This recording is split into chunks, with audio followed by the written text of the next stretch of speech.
Hey y'all, what's going on? It's Hunter Elliott, rangehot.com. Hope everybody's doing well. So this afternoon, Chad and I are at the range. We're reviewing the new Colt 6920 and the new 6933 SBR. And while we were wrapping up the review, we're about halfway done with both reviews. But while we were wrapping up for today, I was getting ready to put the camera up, and I'm like, you know what, Chad? Let's take a minute. I want to address something that I get a lot of comments on. Y'all know that I get a lot of different people to be part of my review, and they're all different sorts of people that are in all different levels, from never shot a gun to a fantastic competitor. And I do that because you get a brand new shooter, and something that they pick up on a firearm may be something that an experienced shooter would immediately compensate for and not even think about. And so I don't discount anybody's opinion. So whenever they come out and shoot, they'll shoot a few mags or whatever they're comfortable with, and I'll be like, well, what did you think? And they give me their opinion of the gun. We talk about it. And whenever I'm doing my wrap up or thoughts, I always take everybody's opinion into consideration. With that said, you know, I get a lot of new shooters out here, and I get these people on YouTube, these damn self-appointed YouTube range officers. Well, her grip isn't exactly perfect, or he's not leaning exactly the right way. Or, you know, when I was in SEAL Team 8 and we stormed Saddam Hussein's compound and I personally killed 78 people with a fucking e-tool, I didn't use that particular stance. And that's fine, because I don't care. You know, for whatever reason, they got to get on there and critique my shooters to make themselves feel like, you know, maybe they're a little bit super cooler than they anticipate, then so be it. But for everybody else, this is where I'm at.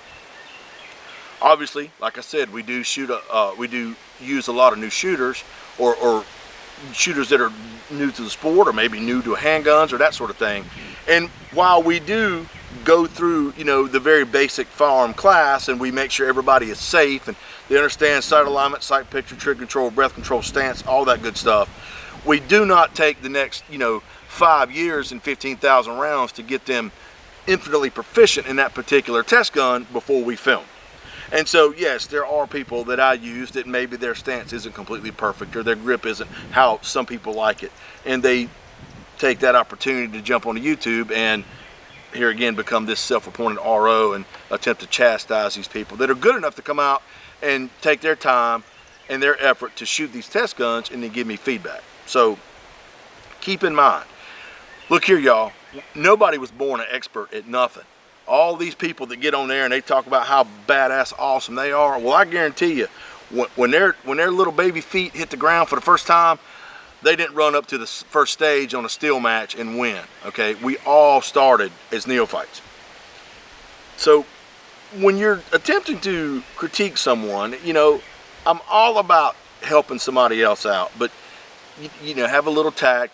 Don't be an asshole. If you're at the range and you see somebody doing something wrong but they're safe, you know, you may not, just mind your business. Don't butt into what's going on. But if they ask for help or whatever, then absolutely offer it. But understand that when I do my gun reviews, I'm not asking for, I ask for a critique of the video, but I'm not like, well, if you're an expert shooter, please critique this brand new person shooting a gun for the first time. Because look here, y'all, I've been doing this a long time. I understand the fundamentals and techniques it takes to become a proficient shooter. I'm not saying I am one, but I do pretty fair. But a lot of my shooters, like I said, are new, and this is their sometimes the very first time shooting a gun or shooting this particular style of firearm, and we're not going to take the years it takes to make them become proficient before we film them. And if we did, it would be defeating the purpose, because like I said again, a lot of these people that maybe need a little bit more training and range time, their opinions are certainly equally as valid as a pro shooter, because a lot of things that they see or point out, a lot of people that are a little more proficient would gloss over and instinctively compensate for, and it never kind of sticks out. And I know I'm repeating myself a little bit, and I do that because there's that asshole YouTube RO that's scanning the video. And they're like, well, this is not what I want to hear. This is not what I want to hear. What is this? So I'm trying to make sure I'm saying enough to where you out there dying to talk about how my mom was leaning a little bit when she was shooting a 44 Magnum.